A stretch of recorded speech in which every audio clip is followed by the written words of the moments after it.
of the internet, welcome back to my channel. It's so great to see you here and I hope you all are doing well. It is finally time for me to review all the books I read over the last year. In 2024, I have read 20 books in my free time, which I stacked right here. They're mostly fantasy, of course, but there are a couple romance novels sprinkled in. I got to check off a lot of books on my TBR and wish list this year, yay! Now, I did start off the year pretty slow, but I promise you, as we progress through the list, it gets good. Keep in mind, all of my reviews are based off my personal opinion, and it's totally okay if you don't agree with them. I'm sharing my experiences with these books. And apologies if I butcher any pronunciation on the characters or authors' names. These reviews will contain some spoilers, so if you're planning to read one of the books mentioned, just skip ahead to the next book. So, without further ado, let's start off with the first book I picked up in 2024, which is Lightlark by Alex Astor. Quick summary of the book: every 100 years, the Isle of Lightlark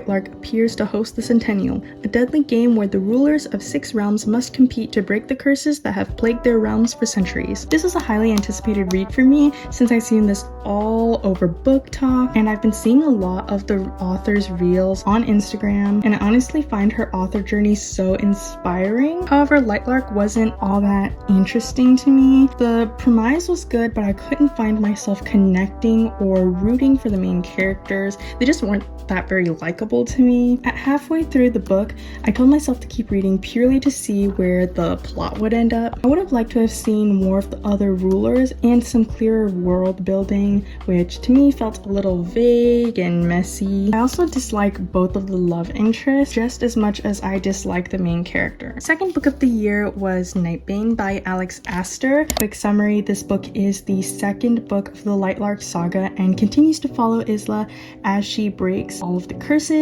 She has to manage her relationships with Oro and Grimm and the responsibilities of ruling over 2 new realms as a threat looms closer and closer to Lightlark. I picked this up to hopefully see some sort of redemption after book 1. I was trying to see the insane hype I had seen on social media surrounding this series, but after finishing this book and seeing the same things I disliked in book 1, I decided I would not be picking up the third book, Skyshade, which I believe came out a few months ago. I just disliked the characters overall, especially Isla and Grimm, and while I was tentatively on Team Oro, I immediately dropped any loyalty I had to his team after this book. Like, the romance between Isla and the 2 love interests was quite the opposite of compelling, and it was really hard to root for any of them. I also felt that the plot was overall a little slow, and it didn't really go anywhere in the first few hundred pages. Overall, I just had a meh experience with the Lightlark series, which I know is not a very popular sentiment, as this has been a huge BookTok sensation, and I think it's even being turned into a movie series. I personally don't see the hype around this, which was disappointing because I had such high hopes. But yeah, I won't be picking up any of the future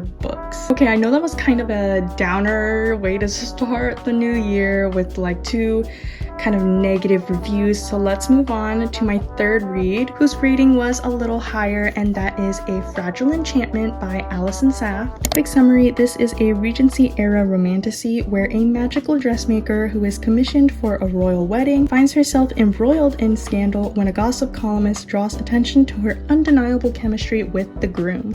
This was a fun and easy read. I picked this up because the premise was really good, and honestly, look at this cover. This book gave me big Bridgerton vibes, and it was really charming and dreamy. There's chronic illness representation that I enjoyed seeing, as well as delicious Regency vibes that kept me interested throughout the book. There were a few moments where I couldn't decide if I liked the romance between the main characters, but I ultimately enjoyed how their relationship wasn't perfect, especially considering the stakes surrounding their involvement with each other. I enjoyed this read, and it's perfect for early springtime.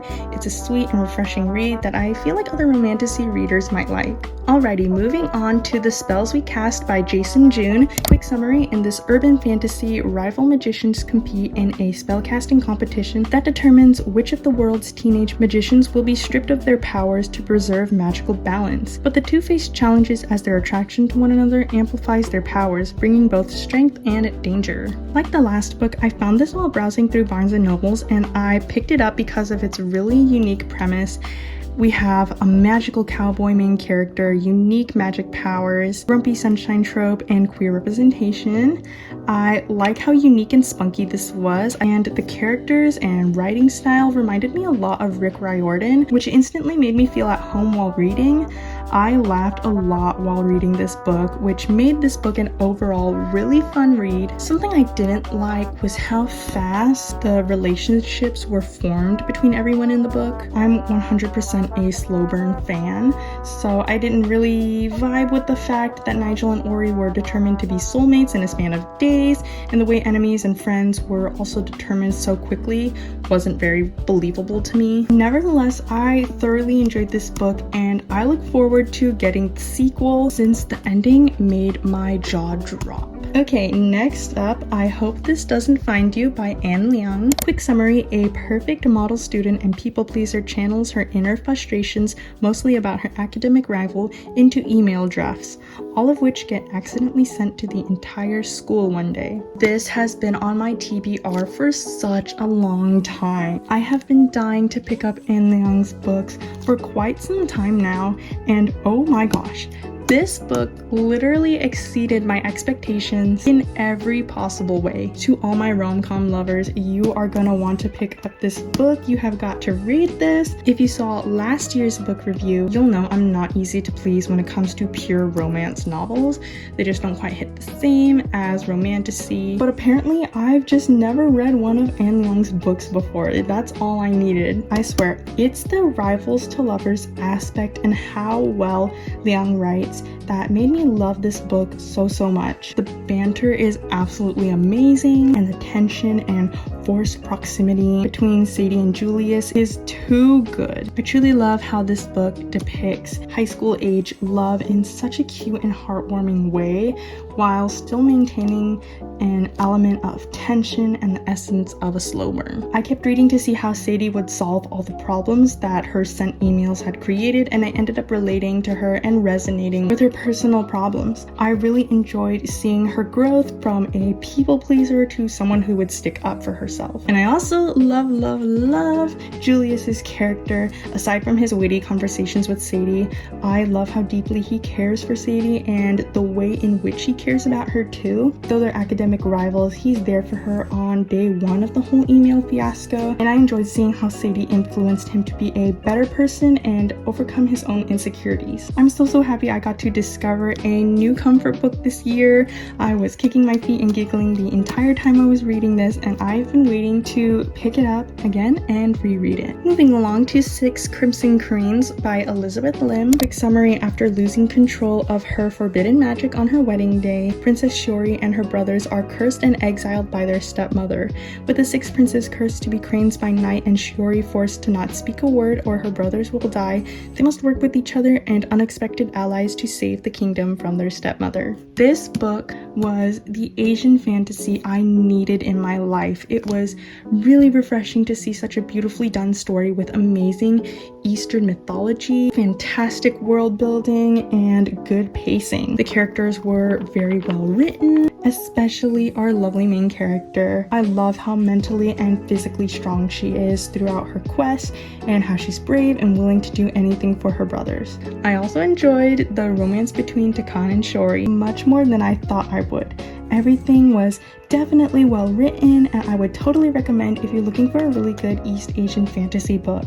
It was really easy to get invested in this high stakes story, and once I finished this book, I immediately jumped to book 2, which is The Dragon's Promise by Elizabeth Lim. Quick summary: after Shiori made a promise to return a dragon pearl to its rightful owner, she must journey to the Dragon Kingdom and protect the pearl at all costs, while battling political intrigue from both humans and dragons, thieves who want the pearl for their own, and powerful new foes. Let's just take a moment for the cover. Books are really the only thing I actually judge by their covers, and wow, I love the artwork done for both book 1 and book 2. I definitely enjoyed this book, and I would say the first one was a little more memorable for me personally, but everything I loved in the first book was present in this amazing sequel. World building, the characters, the engaging storyline, it was all there. I also adored how we got to see Shiori and Takan's relationship progress progress and develop. Something I also liked about this duology was how believable the stakes were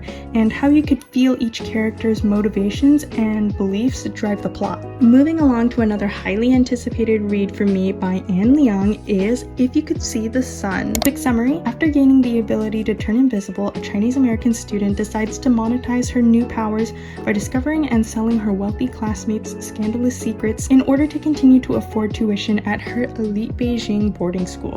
When I tell you, I've been meaning to read this for the longest time. Oh my gosh, all of Anne Leong's books are literally on my wishlist and TBR. I am literally so hyped for her upcoming releases this year. Like, you don't even know. Oh my gosh. Again, that academic rivals to lovers trope drew me in, but as soon as I read the first page, I knew I was going to love this book for more reasons than just the romance. Reading this book centering around Chinese culture felt like slipping into a familiar and warm blanket, and I really felt seen as I read. Alice's experiences with diaspora and not fitting in with her other Chinese classmates really struck a chord with me, and it made me connect with Alice and love her so much. Even though this is a rom-com, the novel points out important things about privilege, morals, racism, and poverty, and I feel like there was a great balance between the lighthearted aspects and the thought-provoking, powerful messages of the book. And oh my gosh, you guys, the tension, the slow burn, the partners in crime dynamic between Alice and Henry was so good. I was kicking my feet, giggling into my pillow every single time they interacted. I just feel like Anne Leong does academic rivals to lovers justice. Like, she just does it beautifully every single time, and I can't wait to reread this. Alrighty, we are practically near the middle of the year, and my next read was To Kill a Kingdom by Alexandra Christo. Quick summary: this is a vicious Little Mermaid retelling revolving around a siren princess, killer of men, and a pirate prince, hunter of sirens. Their paths are tangled together when, as punishment for killing one of her own, Lyra the siren princess is turned into a human by her vicious mother, the Sea Queen. I got through this book pretty quickly as the storyline was intriguing, and I really enjoyed seeing two actually morally gray characters, especially Lyra, who is such a lethal character. You go, girl boss. Overall, I like how the characters were written, and the supporting cast was the cherry on top. The world building was murky in some areas, but for that reason it made for a light read since there wasn't dense description and complex world building, all of which is pretty understandable since this is a standalone book. Okay, next up, Percy Jackson, Chalice of the Gods by Rick Riordan. Quick summary: in the 6th installment of the Percy Jackson series, the original trio reunites to help Percy get into college whilst the gods stand in his way. The three adventure to obtain a letter of rec from Ganymede in exchange for finding his lost chalice. This was my first summer read, and it really brought me back to elementary school when I read the Percy Jackson series for the first time. I had so much fun reading about our beloved trio, Percy, Annabeth, and Grover. Even though this is a middle grade book, I still had a lot of fun reading Chalice of the Gods since the plot and characters build off each other and was very compelling. I've always loved how Rick Riordan blends the modern world with ancient Greek mythology and then puts a fun twist on both. Rick Riordan never fails to write a good and funny book. Like, I was laughing so much when I was reading this. The Percy Jackson series, characters, and universe will always hold a very special place in my heart, so reading Chalice of the Gods really brought me some nostalgia and added a comforting element to the start of my summer. Okay, next up we have a pretty popular series called Caraval by Stephanie Garber. Quick summary of book 1, Caraval. Two sisters are swept into the mysterious and magical game of Caraval, filled with unexpected twists and surprises. After Scarlet's younger sister Tella is kidnapped by Caraval's mastermind Legend, Scarlet must compete and win the competition, navigating challenging puzzles, dangers, a budding romance, and twists that make her question what's real and what's not before her sister disappears forever. Y'all don't know how much I loved this book. Oh my gosh! I finished it really fast because I ate up this book. The world of Caraval is so magical, and the twists and turns were so good. My jaw dropped and I was taken aback so many times. Honestly, I was just having the time of my life reading this. Each page kept me hooked, and I'm so glad I finally picked up the series. I enjoyed the pacing as well as the story, which I was fully invested in. The magical carnival-like setting was a first for me, and I ate up every second of it. I love Scarlet and I love Julian. I think they are everything. Their romance is swoon-worthy, and I really like how complex each of the characters were. Out of all the Caraval books in the series, this one is probably my favorite. It started off the series and it left so many questions for the next books. Next up, we have Legendary by Stephanie Garber. Quick summary: Book 2 of the Caraval series is filled with even more magic twists and new characters. Legendary follows Tella as she throws herself back into the next Caraval game in order to uncover Caraval Master Legend's true name to repay her mysterious friend who helped her in the last game. She's thrown into the path of the murderous heir to the throne, a doomed love story, and a web of secrets, including her sisters. Oof, things ramped up in this book. I love how the stakes changed and would increase as the story progressed. It had me really hooked on the book. I truly love how immersive and magical the world of Caraval is. I really couldn't put this down, and I think Stephanie Garber has a bit of her own magic when it comes to these enchanting settings and intriguing magic systems. Legendary is told from Tella's point of view, and to be honest, I was a little disappointed the point of view / narrator changed in the second book, as I honestly enjoyed Scarlett's character a lot more than I did Tella's. I was sad we weren't going to get Scarlett's point of view in this book, especially since that's how the first book was set up, but Tella kind of grew on me throughout Legendary, so it was alright. Something I did not like though, and I don't know which book this was talked about in, but I'm just gonna say it now. Something I didn't like was the age gap between Tella and Legend. Sometimes I can ignore the age gap in these fantasy books, but how can I ignore the fact that Legend had a thing with Tella and Scarlett's grandma, and now he has a thing for Tella? And we are talking about a roughly 300-year age gap. Guys, I really had to meditate after that was first mentioned in the book. Now, this whole age gap thing also goes for Julian and Scarlett, since Julian is Legend's brother and thus also several hundred years old. But their relationship is more healthy and wholesome, so I'll let it slide. Alrighty, and the conclusion to the Caraval series is finale. Quick summary: after the Fates are freed from their deck of cards, Tella and Scarlett must fight to prevent the cruel gods from wreaking havoc on the world. Tella must decide if she's going to trust Legend or a former enemy. Scarlett will need to do the impossible after uncovering a secret that upends her life. And Legend has a choice to make that will forever change and define him. Wow, I was so stressed while I was reading this, because as we neared the end, I was like, okay, how are all these problems going to be fixed? But I'm so glad that there was a happy ending for everyone. It didn't look like it for a little while, but glad things got sorted out. Finale is a dual point of view between Tella and Scarlett, but we mostly get Tella's point of view. Don't have too much to say about finale for some reason. I recall that the pacing was different compared to the first two books, but that's because the characters aren't competing in a game in this book. I didn't really like all the unnecessary drama and conflict happening between the sisters and their love interests, especially Tella and Legend. I know some may argue that it was part of the story, but to me personally, it just felt unnecessary. The conflict / climax of this story was so stressful. I was sweating bullets.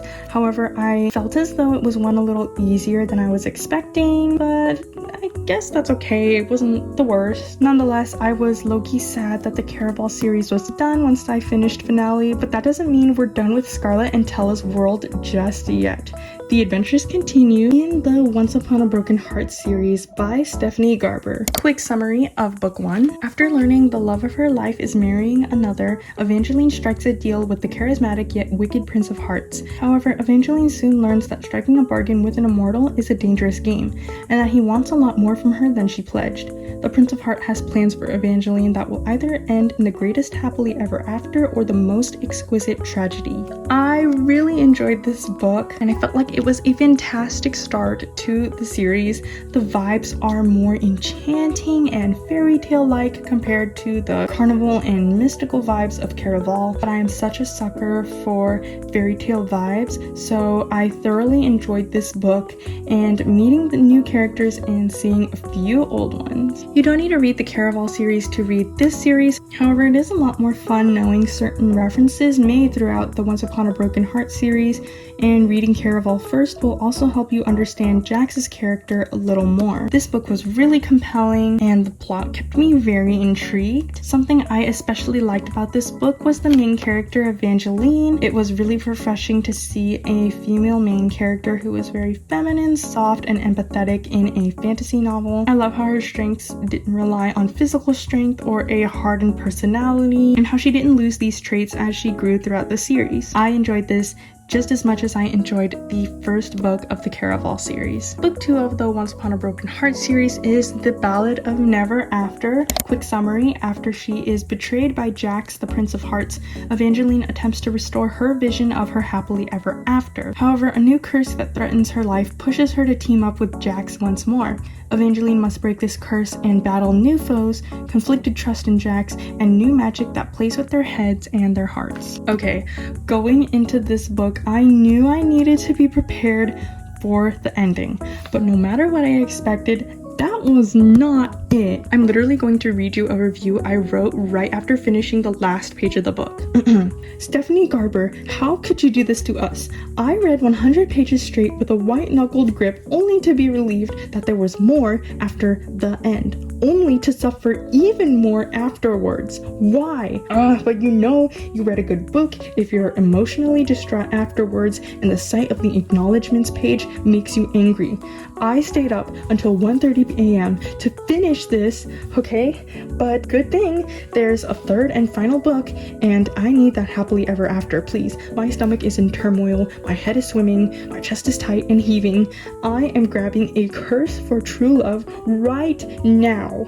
Yeah, I was going through it at the end. And oh my gosh, you guys, at the end, when Jax says there is nothing of equal value, that is in my book quotes hall of fame, actually, okay? Like, oh my gosh, Jax seriously just gets hotter and hotter in each book, I swear. Evangeline and Jax's romance is done so well. It's exactly what I'd expect from a romantasy and more. But aside from the ending, the rest of the book was very, very compelling, and I loved how the stakes just climbed up and up. I just loved that storybook fairy tale vibe we get from this series, our main character Evangeline, and that absolute chef's kiss tension between Evangeline and Jax, especially in this book. I have not read such a butterfly-inducing romantasy in a while, but wow, Evangeline and Jax did that for me. To me, the plot, the fantasy aspects, and the romance was perfectly balanced to my personal tastes. This brings us to the last book of the series, A Curse for True Love. Quick summary: Evangeline finally seems to be living her happily ever after dreams. She's married to a prince and lives in a beautiful castle, only she has no recollection of how it all happened, and her husband is determined to keep it that way. But first, he must kill the Prince of Hearts. So in here we get some chapters from both Apollo and Jax, even though this is mostly narrated by Evangeline. I was kinda interested in seeing Apollo's true personality, you know, because we didn't really get to see it in the last two books because of the curse and because he was kind of dead. But wow, I wish I was never curious, because oh my gosh, he is such an unlikable guy, and that is putting it mildly. Also, I cannot believe we got some of the story from Jax's point of view. I literally screamed when I saw his name below the chapter number. His point of views were so good. I loved reading them. I'm pretty satisfied at the ending, and in Stephanie Garber fashion, there were some twists that I wasn't expecting but should have seen coming. They're kind of the twists that are like an aha moment, and suddenly all the clues click. Her twists are so fun because when you reread, you get to see all the little crumbs she hid throughout the novel, and those are my favorite kind of twists. Now, before I started this trilogy, I had heard lots of people preferred this series over the Caraval series, and I was very skeptical of that opinion before because I felt as though Caraval couldn't be topped by Once Upon a Broken Heart. However, now I find myself in agreement. I really think it's Evangeline's personality, the fairy tale vibe, and the swoon-worthy romance between her and Jax that puts this series a little higher than Caraval on my list of favorite books. Wow, so that was 6 Stephanie Garber books in a row. It was kind of hard to move on after spending so much time in her world. I just get emotionally attached. But the next book I ended up choosing to read was Divine Rivals by Rebecca Ross. Quick summary: a young journalist's letters sent to her missing brother on the front lines ends up in the hands of her rival, and the two form a magical connection that will lead them onto the front lines of a mystical war together. This was truly an incredible story, and I couldn't stop reading this book. You can really root for these characters and their beliefs. There's a good balance between romance and fantasy, although I would say the fantasy aspect is a little more toned down or subtle compared to what I normally read. The historical fiction setting also made the story so much more interesting and engaging, and I really enjoyed this twist on fantasy, or at least the kind of fantasy that I usually read. There are some heavy topics and traumatic events in Divine Rivals, so if you're planning on reading this, don't jump in thinking that you're just getting a romance book. I'm glad that those kinds of things are talked about in the book, since war is a central part of the plot and its consequences are very real. Rebecca Ross's style of writing and prose is so easy to get into as well. I loved how her words and descriptions flow. What initially drew me to these books was the premise about letters being exchanged between rivals, and I loved reading their typed letters to each other in the book. The letters really built up that tension and longing. The banter is done phenomenally as well. Honestly, I really am a sucker for the rivals to lovers trope, as you can probably tell by now. The second book of this duology is Ruthless Vows. Quick summary: Ruthless Vows continues to follow our two rival journalists, now married to one another, as they continue to navigate through the War of the Gods.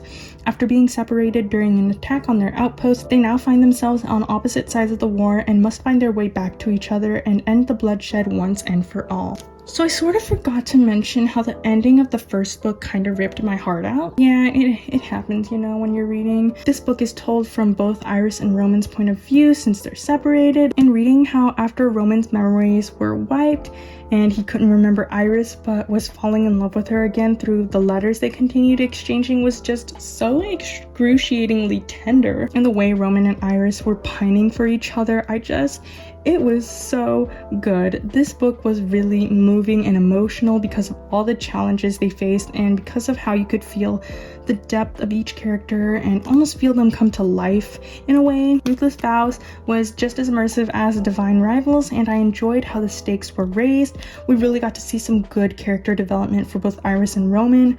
I was rooting for them so hard, literally to a point where their pain from being apart became my own pain. I really liked the ending and how it reflected our main characters' growth and how their relationship with each other changed and strengthened after all the pain they had been through. Their unwavering loyalty and love to one another was truly so beautiful to read. Okay, we are down to the last two books of 2024, the first one being Shatter Me by Tahira Mafi. Quick summary: this dystopian romance follows a girl with a deadly touch locked away by the re-establishment, a dictatorship ruling over a crumbling earth. After 264 days of being alone and in silence, she is forced to make a choice: become the re-establishment's weapon or become a warrior for the betterment of humanity. Okay, I just picked up this first book a while ago to fulfill this buy one get one deal at Barnes & Noble's. I know the Shatter Me series has been wildly popular on BookTok, but after the Lightlark series, I wasn't sure I wanted to buy the entire 8+ book series without knowing if I even liked the first book. So I casually picked this up and was totally surprised to find how much I enjoyed Shatter Me. Juliet's narration is really different and unconventional, and I heard a lot of people didn't like Shatter Me because of it, but I found her style of narration gave a great insight into Juliet's mind and character. I thought the unique style made reading really fun. Dystopian fiction has always intrigued me, and Shatter Me was definitely interesting. I really wanted to finish this book in one day. I mean, it's this thick and the words are printed at a pretty good size, but I was trying to make the story stretch out and make it last longer since I don't have the rest of the series yet. I'm very interested in seeing where Juliet's path goes, and honestly how the whole Adam and Warner thing pans out. I'm not an Adam fan right now, but I'm definitely not a Warner lover either, so I want to see where that goes. This book was a pretty quick read, and it set up some important things for the next book, like setting, antagonists, and Juliet's character, so I'm really excited to see where this all goes in the next books. Alright, we are down to the last book I read in 2024, and that is Midnight in Everwood by M.A. Kushner. Quick summary: this dark nutcracker retelling set in 1906 tells the story of Marietta, a dancer who is forced to give up her ballet dreams once she turns 21. Before her last performance, she is transported into the magical world of Everwood, where she finds herself trapped and at the mercy of a wicked king. As she fights to return home, she finds sisterhood, love, and a newfound strength in herself. Oh my gosh, this was such a good last read of the year. I chose this one because, you know, it's winter time and this retelling seemed like a perfect end of the year read. I found the first 10 pages a little hard to get through, maybe because of the pacing, but I ended up breezing through the rest of the story because of how beautifully written it was. I thoroughly enjoyed the language and the style of narration, which reflected the time period it takes place in, and I really enjoyed how the story was set in 1906, and we had lots of time to explore Marietta's normal setting and routine before diving into the new and magical world of Everwood. Even though this is a little over than 330 pages, the pacing was absolutely beautiful in my opinion. The genuine growth we get to see Marietta go through was so refreshing, and I love how she finds sisterhood in Everwood. I feel like that strong, empowering connection between the other women was vital for Marietta to grow and was really important for her overall livelihood. And okay, I was not seeing that kind of forbidden romance coming between her and Captain Legat, but guys, I enjoyed it so much. And what I love is how the romance isn't made into this huge thing that forces Marietta to change her plans. It's beautifully woven into the story as a subplot, and I thoroughly enjoyed how their relationship was written. The ending was definitely rewarding, yet so bittersweet. I love how Marietta stuck to her dreams, and I can really definitely see myself reading this annually for Christmas or winter time. Well guys, that covers all 20 books I read in 2024. This last year was filled with so many fantastic reads and many new personal favorites. Lots of emotional roller coasters here and there, but I look forward to revisiting a handful of these books sometime soon. I hope you guys enjoyed this review slash recap. I really enjoyed sharing my thoughts on all my reads, and let me know your thoughts on any of these books or one of your current reads. Thank you so much for watching. It means so much to me. I hope to see you guys soon. Until next time, take care. Bye!